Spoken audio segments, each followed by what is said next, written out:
سلام، خیلی خوش اومدید به جلسه اول دوره VIP عملگرایی.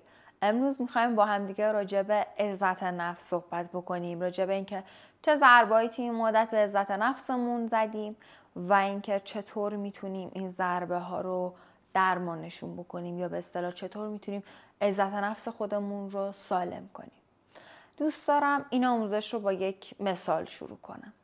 فرض کن تو یک دوستی داری و این دوست تو برمیگرده بهت میگه که از فردا دوست دارم با همدیگه تمرین رو شروع کنیم و چیه ما مگه از این آدمایی که انقدر هیکلای خوب و ایدئال و فیتی دارن کمتر. پس تصمیم گرفتم که ورزش کردن رو شروع کنم و دوست دارم که با هم انجامش بدیم. فردا اگه موافق باشی ساعت مثلا 4 میام دنبالت، با هم دیگه بریم باشگاه ثبت نام کنیم و از هم فردا تمرین کردن رو شروع کنیم. و تو هم خورده فکر میکنیم اینی که باش موافقی و میگی که چرا که نه، خیلی هم اتفاقا خوشحال میشی و انگیزه پیدا میکنی واسه انجام دادن این کار. فردا ساعت 3:30 احتمال خیلی زیاد تو داری آماده میشی و حتی از ساعتهای قبلش هم شوق و ذوق اینو داری که قراره بری تمرین و ورزش رو شروع کنی. فرض کن ساعت میشه 4، خبری از دوستت نمیشه.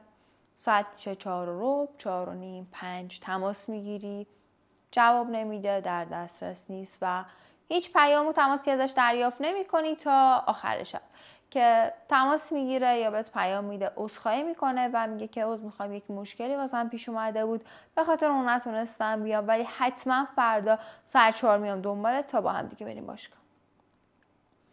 فردا تو احتمال خیلی خیلی زیاد دوباره ساعت 3:30 داری آماده میشی که با هم دیگه برید باشگاه. به هر حال مشکل واسه هر انسانی پیش میومده و دلیل بر بدقولی اون آدم نیست و میبینی که ساعت میشه 4، 4:30، 5 و باز هم خبری ازش نیست و تماس میگیری هم پاسخگو نیست و دوباره ساعت آخر شب بهت زنگ میزنه و میگه که وای عزیزم فلانی، مثلا زهرا جان، من واقعا شرمندم، بازم یه مشکلی پیش اومده بود، ولی فردا حتما میام دنبال تا با هم دیگه بریم باشگاه.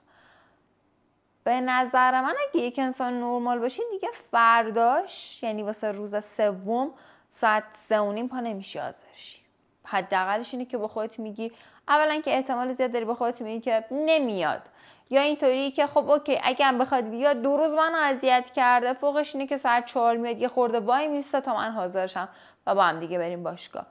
و میبینی که باز 4، 5، 6، 7 هیچ خبری ازش نشد و باز هم آخر شب یک بهونه جدید میاره واسه اینکه به این دلیل نتونستم بیام دنبالت، اما روز بعد میام. یا بعد مثلا 3-4 روز بهت پیام میده، میگه فردا میخوام بیام دنبالت با هم بریم باشگاه، یا بعد یک ماه، یا حتی بعد 1 سال. اما تو این بار هیچ اعتمادی به این فرد نداری، چون هر بار که گفته قول میدم و حرف زده، گفته که میخوام بیام و هم بریم تمرین، نیومده و تو دیگه به این فرد هیچ اعتمادی نداری. حتی شاید تو رو در وایسی بمونی و اینطوری باشی که به حتی زنگ بزنه، پیام بده، بگه اوکی عزیزم باشه فردا 4 آمادم با هم بریم باشگاه، اما با اون یکی دوستت واسه ساعت 4 عصر یه برنامه چینی اصلا میری بیرون، چون دیگه اصلا باورش نداری، هیچ اعتمادی بهش نداری و اینطوری که این همینطوری یه حرف الکی واسه خودش میزنه دیگه. حالا نکته و بخش تلخ قضیه اینجاست که چه اون دوست بدقولت، چه اون نفر اصلی، هر دوی اونها خود من و توییم. درست شنیدی؟ من و توییم.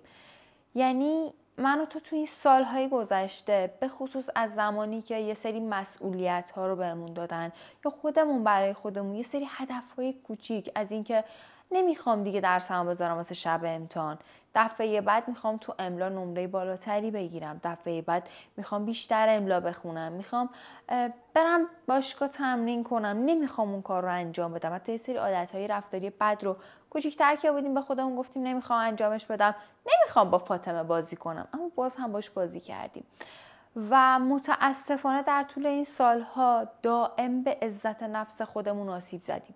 یعنی چی؟ یعنی که انگار یه خنجری برداشتی دستت و هر بار که به خودت حرفی زدی، قولی دادی و بهش عمل نکردی، این خنجر رو زدی به بدنت، زدی به اون عزت نفست و کلی بهش آسیب وارد کردی تو این سالها.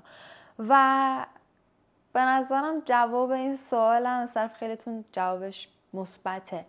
چند بار شده وقتی برنامه ریزی میکردی از شب قبل برای خودت و میگفتی که این بار دیگه فرق میکنه، این بار بهش عمل میکنم، این بار شروع میکنم و ادامهش میدم، ته وجودت یه صدایی میگفته من که میدونم این بارم انجام نمیدی، من که میدونم یه کلا انجام نمیدی یا 2-3 روز انجام میدی و رهاش میکنی.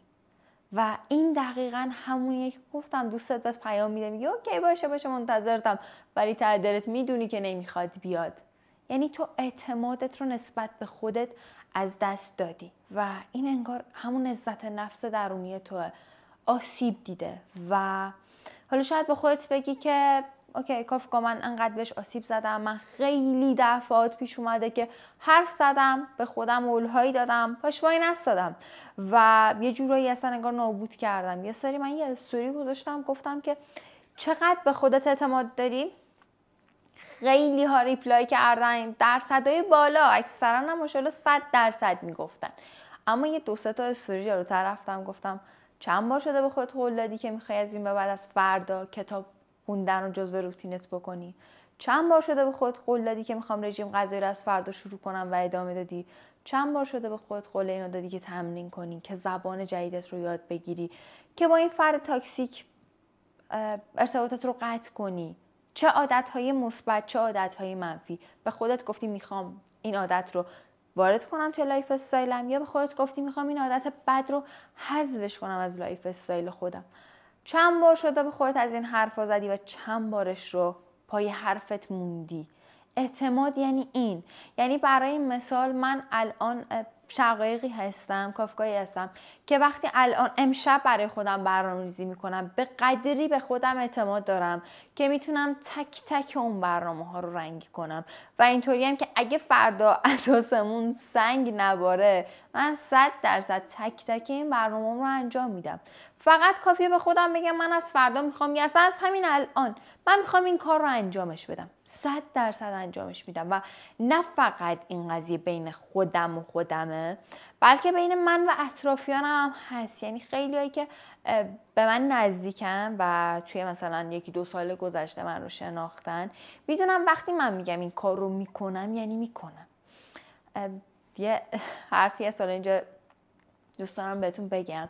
شنیدید میگن یه کاریو که مثلا نمیدونم میخوای خونه بخری، ماشین بخری، یه کاری بیزنسی رو راه بندازی به کسی نگو، یا چشمت میزنن اگه بهش اعتقاد داشته باشی، یا نمیدونم تو ذهنت این شکلی که تصور میکنی بهش رسیدی و انگیزت رو از دست میدی و دیگه تلاش نمیکنی واسه رسیدن بهش.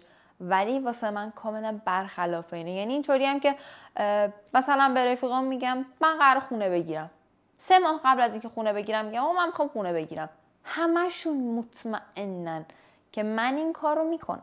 وقتی میگم من میخوام ماشین بگیرم همشون مطمئنن من ماشین رو میگیرم. وقتی میگم میخوام یه بیزنس جدید راه بندازم مطمئنن که این کار رو میکنم. یعنی این اعتماده رفته نه فقط بین من و من درونی، بلکه بین من و خانوادم، بین من و دوستانم، بین من و پارتنرم، بین من و حالا پدر مادرم، برادرم، خواهرم، هر کسی که باهات در ارتباط، رئیسم، بین من و کارمندم. فقط کافیه این اعتماد رو اول بین خودت و خودت به وجود بیاری و به مرور زمان بین تو و اطرافیانت هم شکل میگیره. حالا گفتم به وجود بیاری، بهتر بود بگم که این اعتماد رو دوباره بسازی، این اعتماد رو برگردونی. میگن نمیدونم اعتماد مثل یک برگه صاف میمونه، اگه اینو مچاله کنی یعنی خیانت کنی، پا حرفت وای نسی، دیگه این برگه مثل سابقش نمیشه. نه، این اعتماد در رابطه با دیگران شاید اینطور باشه. آره شاید اگه یک فردی برای مثال تو به فردی اعتماد کرده باشی اون بهت خیانت بکنه، از اعتمادت سوء استفاده بکنه، اون برگه مچاله شه و دیگه هیچ وقت مثل روز اولش نشه. اما این قضیه تو رابطه با خودت اصلا اینطور نیست و امکان داره تو این برگه رو تیکش کرده باشی، آتیشش زده باشی، اصلا برگه ای نمونده باشه. اما اگه شروع کنیم مثل یک جادو دوباره یک برگه کاملا نو، زیباترین و بی‌نقص‌ترین برگه ممکن رو میتونی برای خودت بسازی. حالا میپرسی که چطور میتونم این کار بکنم؟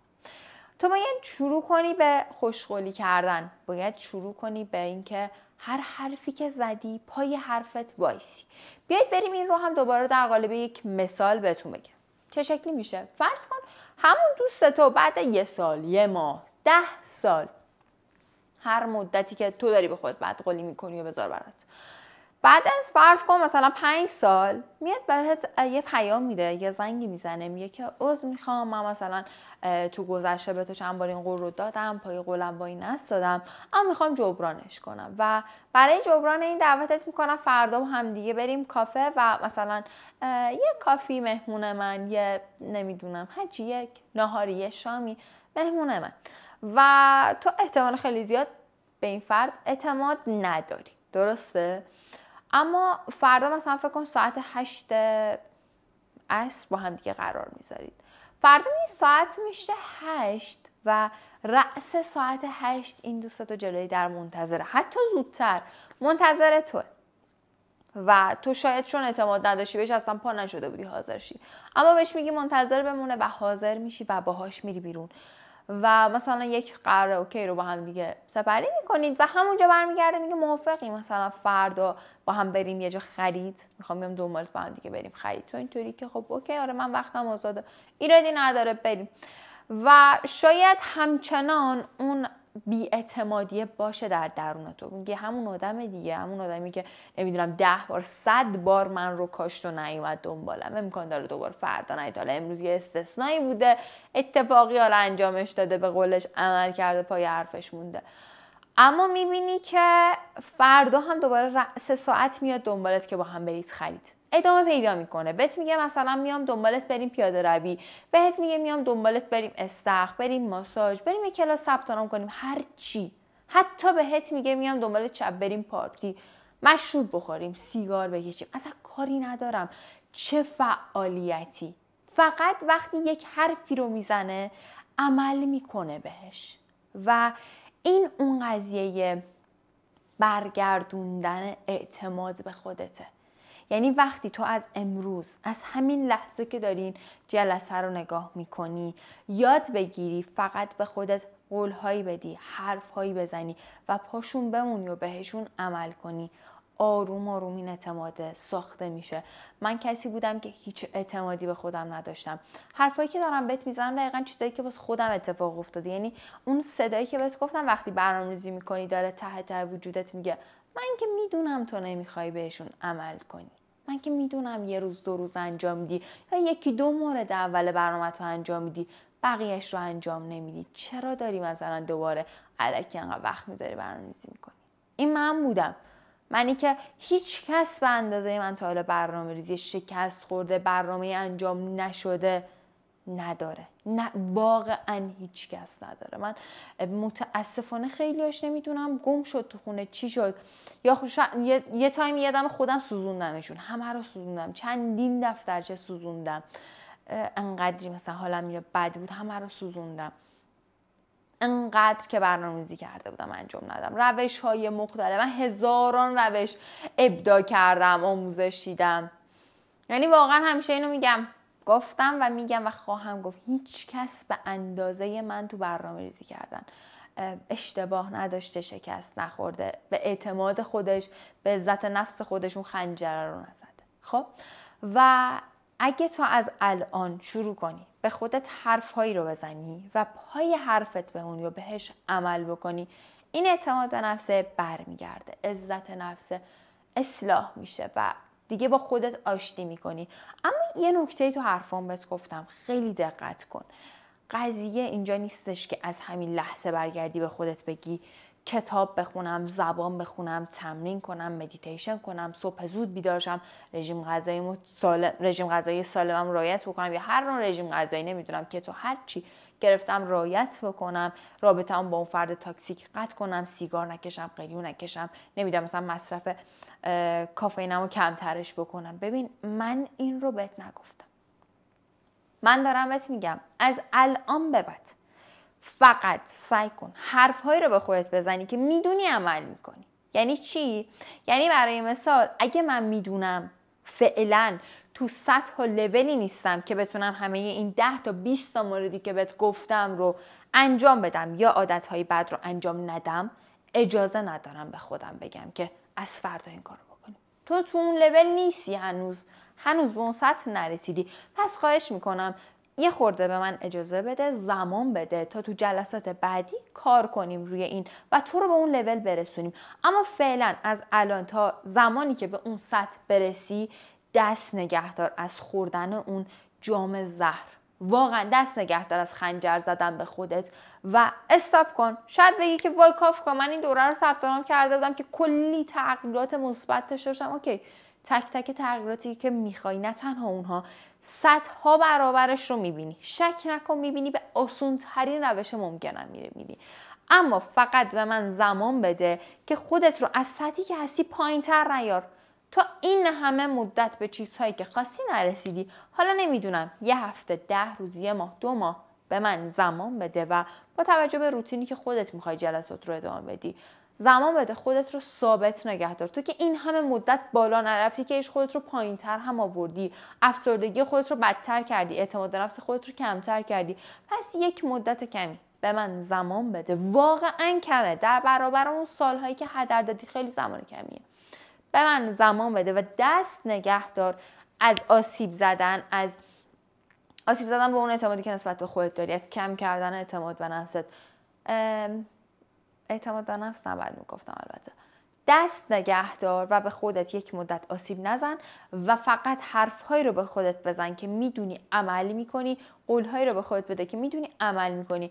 برای مثال بجن که بگی از فردا صبح زود میخوام بیدار شم، نمیخوام 10 بیدار شم، اصلا به خودت بگو از فردا همون 10 میخوام بیدار شم. نگو میخوام برم باشگاه بدنسازی ثبت نام کنم، الو بلو جیمبل. بگو هفته شاید 1 بار 2 بار برم پارک پیاده روی. بجای اینکه بخواد دیگه از فردا فقط میخوام پادکست و کتاب صوتی گوش کنم، بگو فردا تصمیم دارم حالا یه پادکستم گوش کنم ببینم چطور. ببین حتی این کارا رو نکنی، کارهای مثبت انجام ندی، فقط میخوام بهت بگم که کارهای خیلی بزرگ و قشنگی به خودت نگو که میخوای انجامش بدی. مثل همون رفیقی که گفت از فردا میام با هم بریم باشگاه، ولی دیدی چه شکلی اعتماد رو برگردوند. فردا میام دنبالت بریم کافه، پس فردا میام بریم خرید، بعد میام بریم یه مهمونی، بریم خرید، پارتی. و آروم آروم آورده سمت پیاده روی، سمت باشگاه، سمت کلاس زبان، سمت خرید کتاب خوندن. و فقط میخوام ازت که به هم زمان بدی و خیلی خوب راجع به نکاتی که بهت یاد دادم